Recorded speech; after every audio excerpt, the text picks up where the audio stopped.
Yes, Rishabh. Uh, good evening, sir. Good evening. Sir, which language is in use in Tromso? Do everyone speak and understand English? The master program is in English. So all the courses Okay. and the lectures will be in English. The young population speak English, but they also love their own language. So knowing Norwegian helps navigate better in Norway, or especially in Tromso. But there are many people who lives in Norway for 15 years, even have taken a citizenship. Many of them are not able to speak Norwegian. So I hope it answers your questions. May I add a little bit more? Yes, So, please. living your normal life is not at all difficult if you know English. If you are willing to learn Norwegian, it helps your own quality of integration. But I would also like to say that UIT itself is a very, very multinational environment. If I remember correctly, some 22 citizens are currently in this year enrolled at UIT. So, as a result, within the university itself, you do not face any problem. Thank you. So one more question. Actually, I am pursuing Bachelor of Technology in Mining Machinery Engineering. Yes. Want to do Masters in Physics at UIT. So what should I do now? So see, you can apply for the program like Master in Physics and Technology with your transcript. Then after you apply, then depending on what courses you have taken, the administration, especially the one who is in charge of admission, they are going to look into your transcript and see if you have done relevant courses of Bachelor in Physics offered at UIT or in general or not. If they find around 80 ECTS courses or 90 ECTS courses you have done it, then you will be eligible for Master in Physics and Technology at the department. But there is another program like Master in Geology or Master in Engineering and Safety that might be interesting or might be in match with Department of Mining and Machinery, I guess. So you can explore the bachelor courses, but anyway, you are open to apply. So one important thing is that if you are interested to apply for masters in physics, you can give that as your priority one, and then you can give other as priority as well if you are interested to consider other programs as well. There is also a regular intake, and for that regular intake, the deadline every year is 1st of December, and you should have completed your bachelor's by the time of the deadline. So let us say you are in second year, and 2 or 3 years later you are still interested in the master program in physics. You could apply for the regular master's program. It does not come with scholarship at present, but further in the future, hopefully this pilot program will be considered successful and there will be more such pilot programs in the future. So the best way is to remain in communication with the professors with whom you are interested to work with, to probably set up some collaborative research with them, do some collaborative research project with them, even if remotely, and that may help you in further opportunities in the future. Yeah, thank you so much, ma'am. Thank you so much, sir. Okay, so there are questions there that is there any exchange program for integrated MTech student? Currently, there is no defined exchange program, but if you communicate with faculty at UIT, since this MOU has been signed, and if the collaboration between the supervisor you are doing a master thesis at IIT ISM and anyone in UIT with whom you want to do this master thesis program, then you can think about or talk about how to go for the exchange program to do the master thesis at UIT, right? Like last year, Rohit Agarwal came to do master thesis under me, and this year Ayush Somani is going to come to do his master thesis under me as well. So there are other professors also maybe there who will be interested to host you. And if in future, if any other program we have where the student exchange can happen, the ISM administration will let you know. We are writing actually a proposal. If that gets successful, then some more opportunity of exchange will happen.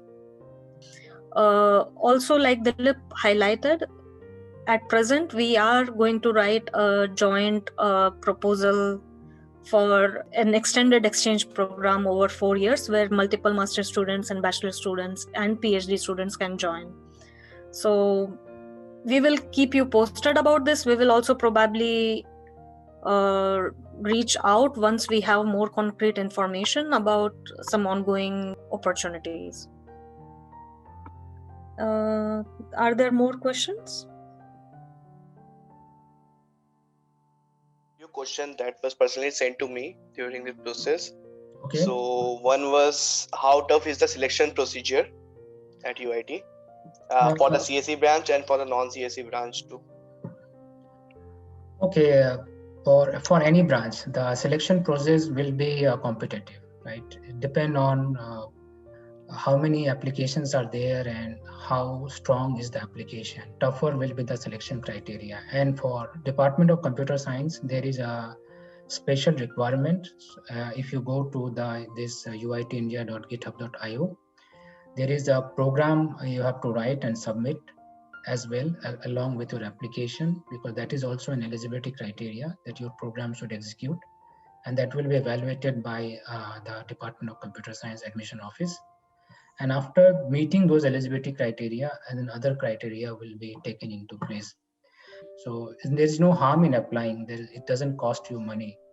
The only limitation is the English proficiency test. Many of you may not be having the test at the moment. We have new updated information about the English proficiency test. We just got a confirmation from our student advisor that the English proficiency test record need not be submitted by 1st February. But it is a mandatory requirement for you to be given an admission offer. Yes. Which means that you will have to provide it within the next 2 or 3 months. So consider that probably within March, you would have to have your TOEFL or English proficiency score. Yes. And if not selected for this year because the positions are limited, then one way you apply next year again. Any other thing, Krishna, they can do? Yes, I think I can add some more details. So when you apply for the general program, the major difference from the this special program and the general program is that in the general program, you will not get a scholarship, and you will have to provide a financial statement that you will be able to support your living costs in Norway, for which you have to give a proof of finance of approximately, please do not consider this number as the final number, but approximately 250,000 NOK, which is approximately 25 lakhs of rupees. Yes. So that is the bank statement you have to submit while applying for general program. The other opportunities that you can seek for is, depending on whether you really want to go for higher education immediately or you want to take a little bit of time before you apply for the next master's program, there are also potential to again do collaborative research and publish papers in the meantime, which strengthen your CV for any such application all over the world. Thank you, Krishna. So there is a question by Yasraj. Are there any other scholarship program? There is, as of now, what I know, there is no other scholarship program at UIT. Our Faculty of Science and Technology has decided to give, so that more collaboration and exchange between our MOU signed university can happen. You can see this is not open to all the other Indian universities. It is only open to 4 Indian universities. And this is the only scholarship program which at least I am aware of available at UIT for Indian student. There is another question. What is the procedure and criteria for selection of the 5 students, like GPA, etc.? So, Raisab, we have mentioned about this in our uitindia.github.io website, that you can submit whatever we have asked if you have it, or you can submit just with your CV and transcript and some cover letter mentioning why you want to apply and why Tromso, etc. questions. And once we receive the application, we can look for the overall profile of the student. The GPA is not the only criteria we are going to take into the consideration. The extracurricular activities or any other technical activities like hosting an event or presenting a conference, participating in a competition, etc., many things will be, if you have it, can submit it, and depending on that, the evaluation will happen. So I think I would like to emphasize something that Dilip already mentioned. GPA is not the only criteria on which the evaluation will be done. In fact, GPA is not the most important criteria at all. So I think I need to emphasize that the master's program here in Norway has 1 year of research-based master thesis component, and your selection will depend on your suitability to the program that you have applied. And if you have mentioned specific, let us say that a person in geology wants to apply for masters in physics under the group called earth sciences, then the earth sciences group will consider whether you have components which make you a very good match with their activity. For example, have you some track record of publication, or have you done field trips before, or have you made videos about your exploration and so on. So GPA is more or less like a qualifying criterion. So 7.5 out of 10 is more or less like a qualifying criterion. It is not the selection criterion, if I should put it that way.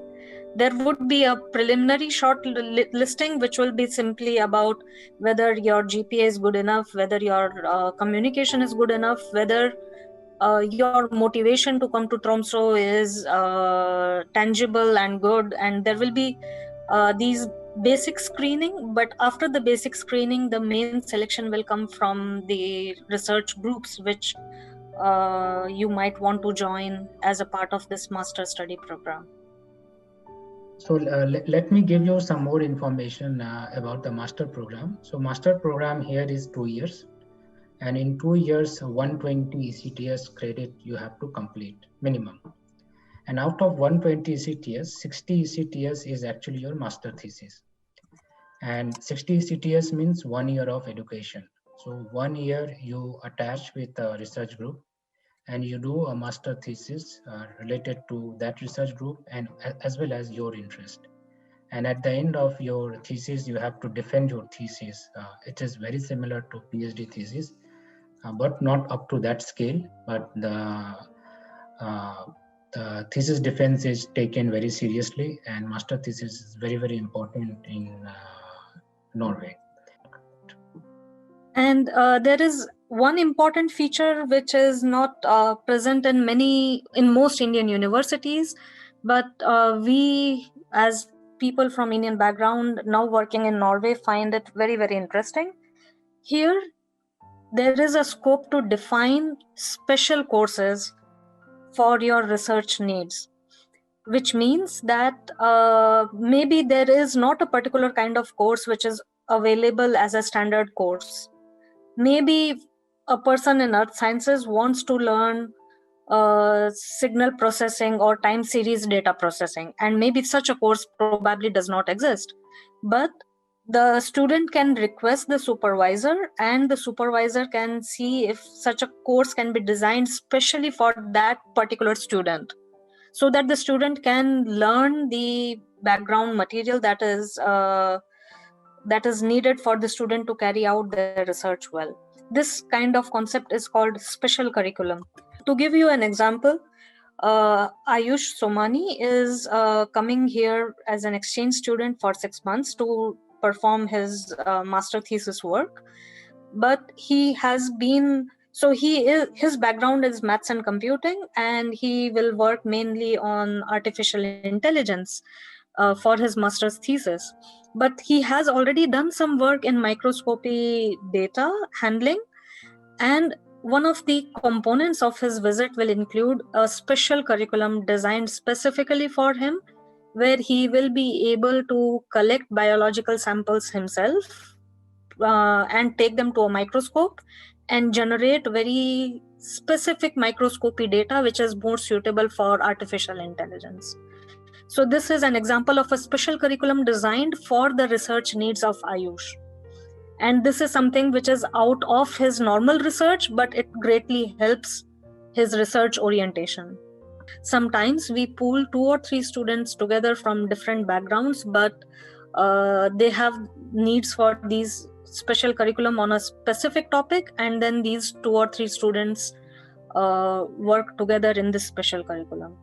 To give you another example, I have a student who is doing PhD with one of my colleagues, and his PhD is about developing new optical instruments. I have also another student who has joined from IIT Delhi recently, and he will be working on designing algorithms for processing optical data. Both of them will be taking one special curriculum with me, in which I will teach them how the optical instruments are computationally modeled. One will use it for understanding how to design better optical instruments, and the other will use it to learn how to design better algorithms for optical instruments. So this is a very special feature of such master's program and PhD program here. So the evaluation is less theoretical, more hands-on and experimental, and they test real knowledge of the learning of the student, whether they can really apply what they're learning or not. Many a times there is no formal end semester examination, but the decision on whether a student should pass or not is based on some research or some problem that is given to them, and how do they deal with this problem. Or there are many varieties of innovative examination mechanisms. For example, there is take-home exam, which is similar to our assignments, but the point is that each student is given a unique take-home examination for which they have to work a little bit more, and they have to generate report, and they have to explain how they followed or what was their thought process in performing this assignment and in solving these questions. There are sometimes just oral examination and so on. So there is a question like, is MSc Mathematics and Computing student eligible for this master program? To give a very short answer, the students who are applying for this program, they should have completed 4 years of education after their high school. That means any 4-year bachelor education, if they have done, they are eligible to apply for it. Sorry, I confused a little bit. If you have graduated from Indian Institute from these 4 institutions with which we have signed MOU, if your bachelor's or your first degree is from them, then you are eligible directly. If it is MSc Tech, where your bachelor was from some other institute and then you graduated with your master's degree from one of these 4 institutes, we need to get a confirmation from our administration. But the tentative answer is most likely you will be eligible. MSc Integrated Maths and Computing, I think they are eligible directly. But it's better to wait for the confirmation before. In fact, I think this might be discussed and accommodated. So it is better that if you're interested, you better apply. and we see whether our administration gives a go ahead directly. So Dilip, the confusion is whether the bachelor students who have graduated from these institutes are the only eligible ones. Yeah, I understand that. But the student who has done 5-year integrated MTech, they're already eligible for PhD program. The question is why you want to do the master again? Yeah, that is a very good question. Yeah. So there is a question maybe you have in your mind, like student life in Tromso, like sports or social life, outdoor activities. In UIT, we have many sports facility. We have indoor swimming pool, and in the UIT campus, we have a gym where the yoga classes, salsa classes, or badminton, volleyball, basketball. All these games can be played, and there are study rooms there are libraries, and there are societies, and the bars and pubs are almost open all night in the weekend. Since I am not a bar person, I know less about it. But if you have a question like that, we can give you an answer. To continue with the social life, there are clubs of different kinds. There are dance clubs, there are theater clubs, there are sea kayaking clubs, there are hiking clubs, ski clubs, etc. So those are also a lot of social activities in which students participate.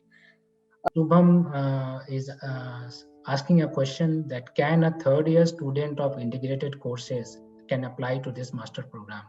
Answer is no. You have to finish the degree from these 4 universities. Like if your IIT ISM is giving you a bachelor degree of 4 years, then you can apply. Thank you. Sir, maybe we'll have one question about how can we actually learn Norwegian over there? Does UIT have courses that we can attend as students, or we have to make arrangements of our own? Yes, UIT have defined courses of ECTS. If you want to study Norwegian with your master, then you can register in those Norwegian courses.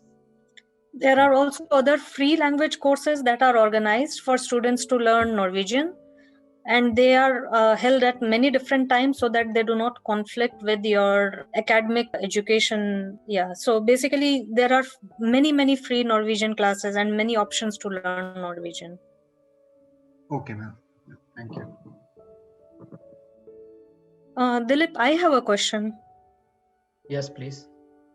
Did we allocate 1 hour or 2 hours for this? 1.5 hours? I'm not sure. We have allocated 1.5 hour. If there is no question, we can end early as well. I think it is rather better to stay for the 1.5 hour just in case someone wants to join later and ask a question. Yeah. So regarding the cold, the lowest temperature in last 100 years we have seen is minus 18 degrees centigrade. That is the lowest in 100 years, though we are 70 degree north.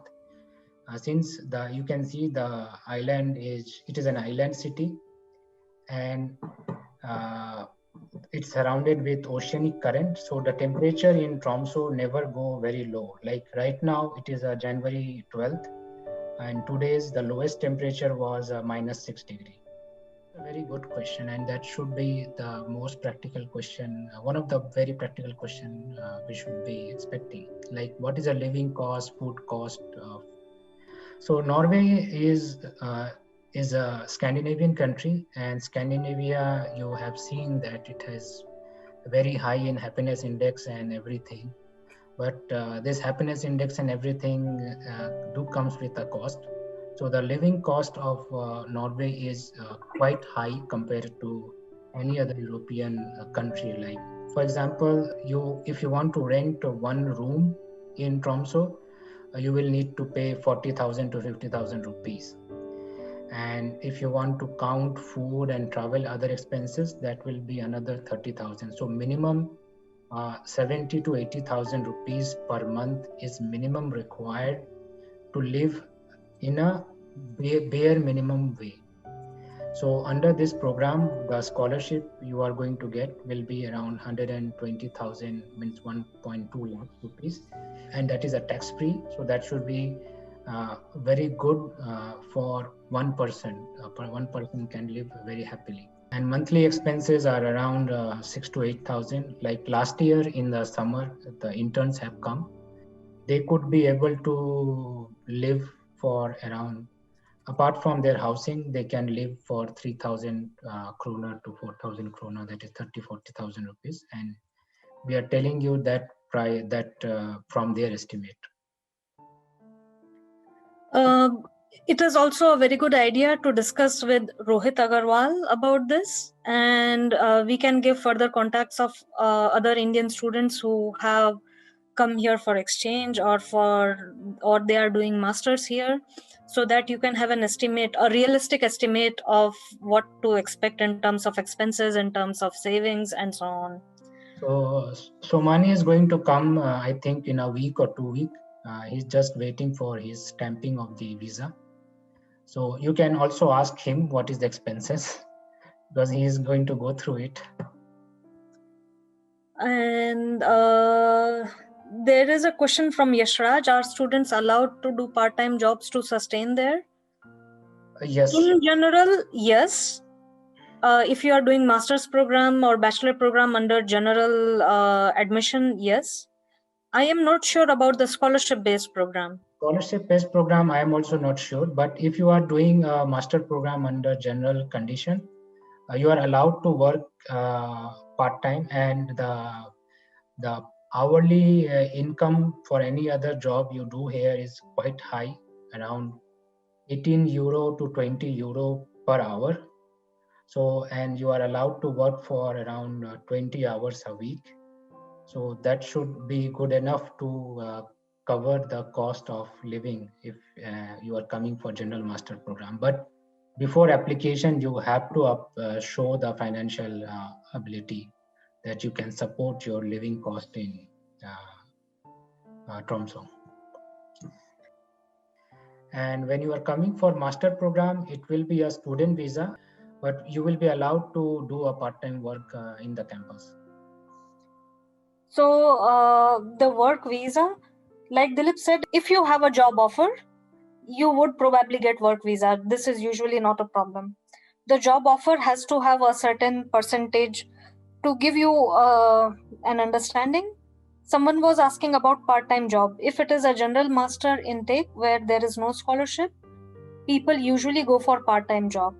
And as long as the part-time jobs are 40% or so of 100% job time, the companies do not apply for work visa because they are not allowed to. But I think beyond a certain percentage of your work, the company applies for work visa for you. The companies here, why do they take cautiously? They have basically two types of position. One is a temporary type of position, which is typically for 6 months or 1 year. And that is also not a full-time position. It is a part-time position, but it can be as much as 80% or 90% or 75%, for example, in which case you are given the work visa. But when they want to hire for more than 2 years, according to Norwegian law, they have to be given a permanent job. A permanent job is a long-term job contract, a very long-term job contract till your retirement.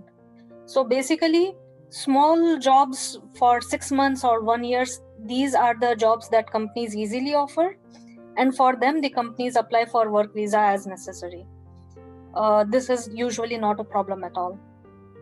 So the reason why they are cautious is because if they want to hire someone for more than 2 years, they have to hire them permanently. Let us say that you are applying for a job in Norway, and consider 3 situations. One situation is you are applying from a foreign land as a foreigner. The second situation is that you have done a master's here and you are still in Norway, in which case you are an immigrant to Norway. And the third situation is you actually have a permanent residence permit or a citizenship of Norway. when there is a job announcement and there are 3 applications in which all the 3 candidates are equally qualified, for example, just your CV, but there are these 3 people with exactly the same CV, but these 3 different status, then if it is a Norwegian government job, which are the maximum number of jobs in Norway, the priority is to be given to the second and the third situation, which is either the person is already in Norway or in Europe, and the person who is a Norwegian citizen or permanent resident. So basically, if you enter Norway and you take a degree here, your likelihood of getting selected for a job in Norway is much higher than you applying from outside. And thank you all for asking very interesting question and staying here for so long. And this feel free to contact us in the meantime. Feel free to also contact Ayush and Rohit Agarwal for practical things around such positions. Yeah, so and this webinar is recorded and it will be available via the YouTube channel. So if anyone has certain question, they may look to the questionnaire session and if it answers them. So thank you all, and thank you everyone for a wonderful session, and hope to see application from a student, and hope to meet some of you in Tromsø in coming few months. Thank you everyone. Thanks a lot. Thank you ma'am, thank you sir. It was really helpful for all of us, and obviously if anyone has any doubts, they can contact them. And yeah, with that